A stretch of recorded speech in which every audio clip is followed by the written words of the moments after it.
Bom, meus amados, o propósito dessa segunda parte desse vídeo é mostrar agora a importância religiosa da reforma, não é? A influência que a reforma protestante trouxe para o mundo religioso cristão e até mesmo não cristão, porque a reforma defendeu princípios mais democráticos do culto e princípios até mesmo da separação entre igreja e Estado, ok? Vejam bem, algumas coisas importantes eu gosto de lembrar. Primeiro, a reforma não começou em Lutero, né? Como alguns dizem. A reforma não começou em Lutero. Isso até faz cair por terra alguns mimimis aí que dizem, não quer dizer então que o cristianismo só funcionou segundo os protestantes de 1500 para cá e que antes não tinha nada. Não se trata disso. Até porque no ano 1054 já tinha havido cisma, separação entre a igreja do Oriente e do Ocidente. Então lá para o ano 1000 as igrejas ortodoxas já não estavam mais sob a liderança do Vaticano e do Papa, estavam sob a liderança do patriarca ortodoxo. Então 500 anos atrás da reforma, as igrejas do Oriente já não estavam mais sob o domínio do Vaticano. E é importante dizer que a reforma não começou em Lutero, não é?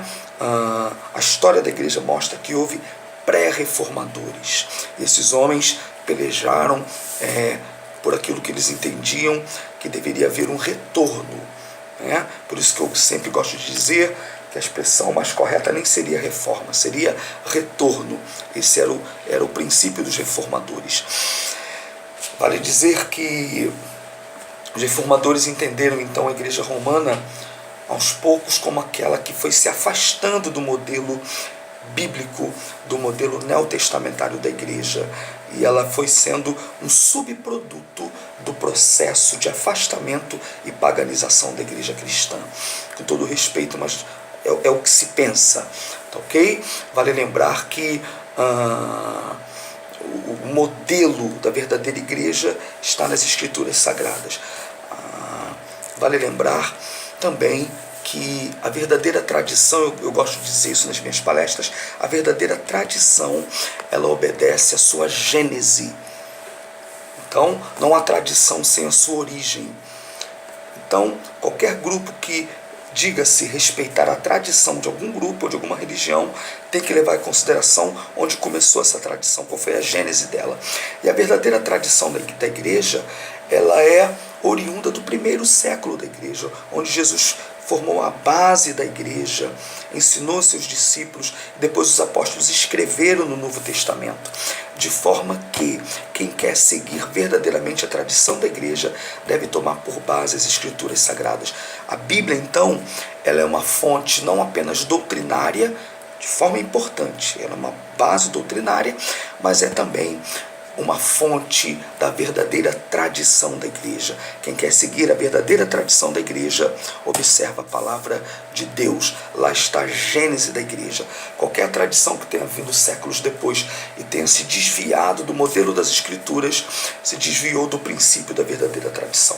Por isso que Paulo disse lá, escrevendo aos Gálatas, ainda que nós mesmos ou um anjo do céu vos pregasse outro evangelho, seja anátema. Tá?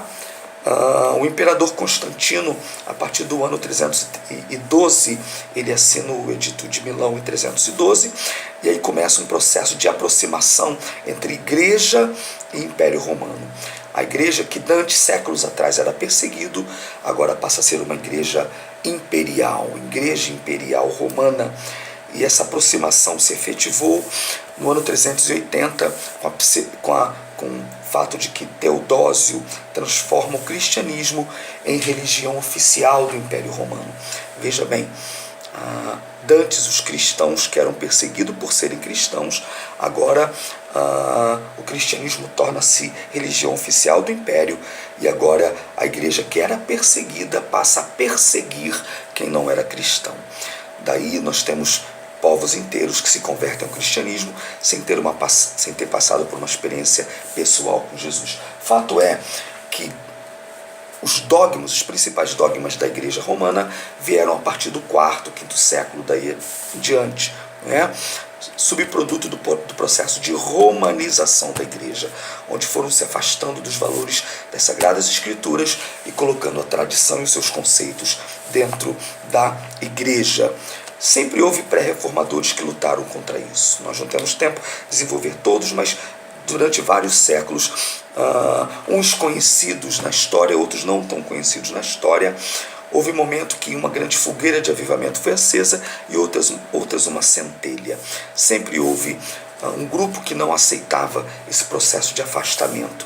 Pedro Valdo pode ser citado, né? Os Colardos, os Valdenses, né? John Wycliffe, que traduziu a Bíblia para o inglês e foi um pré-reformador muito importante dentro do contexto da história. Ele incomodava tanto que suas cinzas foram desenterradas, né, o seu corpo desenterrado, suas cinzas lançadas ao mar. Tá certo? Sempre houve pré-reformadores. O principal dele, John Hus. O segundo fator importante é nós entendermos que a Inquisição foi um fato histórico que não pode ser esquecido pela igreja, né, e pela história da humanidade. A Inquisição não foi uma invenção, a Inquisição foi um fato histórico. Vale lembrar, eu gosto de dizer, houve dois eventos na história da humanidade foram manchados por sangue e devem ficar como exemplo para que nunca mais se repitam.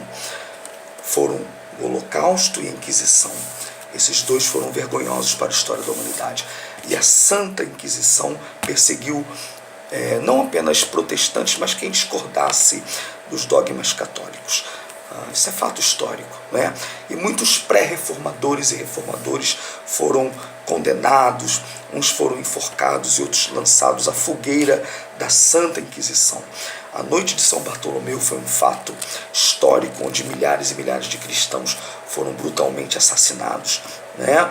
John Hus, o reformador da Boêmia, foi um pré-reformador que foi queimado, e no momento em que antes de ele ter sido queimado, ele dá aquela famosa profecia conhecida pelos protestantes do mundo todo, e cada um dá uma parafraseada no que John Hus disse, mas fato é que o bojo disso é que John Hus diz: vais assar um ganso, e o nome Hus na língua boêmia é ganso, e John Hus diz à igreja romana: vais assar um ganso, mas daqui a um século te encontrarás com um cisne que não poderás nem assar e nem cozer. Exatamente um século depois, Martinho Lutero pregava suas 95 teses no castelo de Wittenberg. Aqui mesmo no Brasil houve perseguição aos protestantes. A Praia Vermelha é vermelha de sangue de muitos protestantes.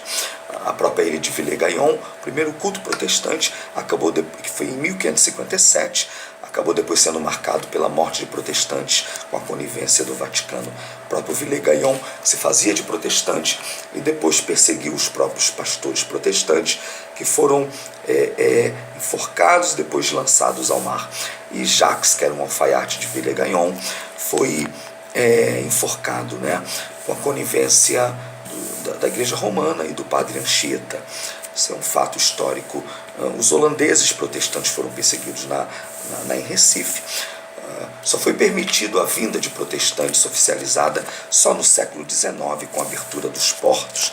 Aí sim nós tivemos a permissão de estabelecimento de igrejas protestantes no Brasil. Então a Inquisição foi um fato histórico. Milhares e milhares de protestantes foram perseguidos, enforcados e queimados pelo mundo afora. Tá certo? É importante ser lembrado esses aspectos. Outra questão importante é lembrarmos que a reforma de Lutero não foi completa, não foi perfeita.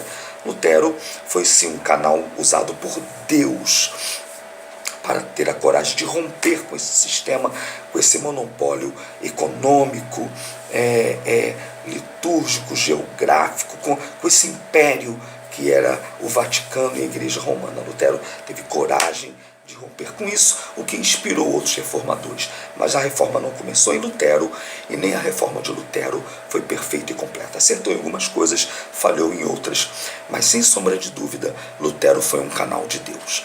No terceiro vídeo, nós vamos falar sobre alguns reformadores importantes e os 5 solas importantes dentro do contexto da reforma. Deus abençoe.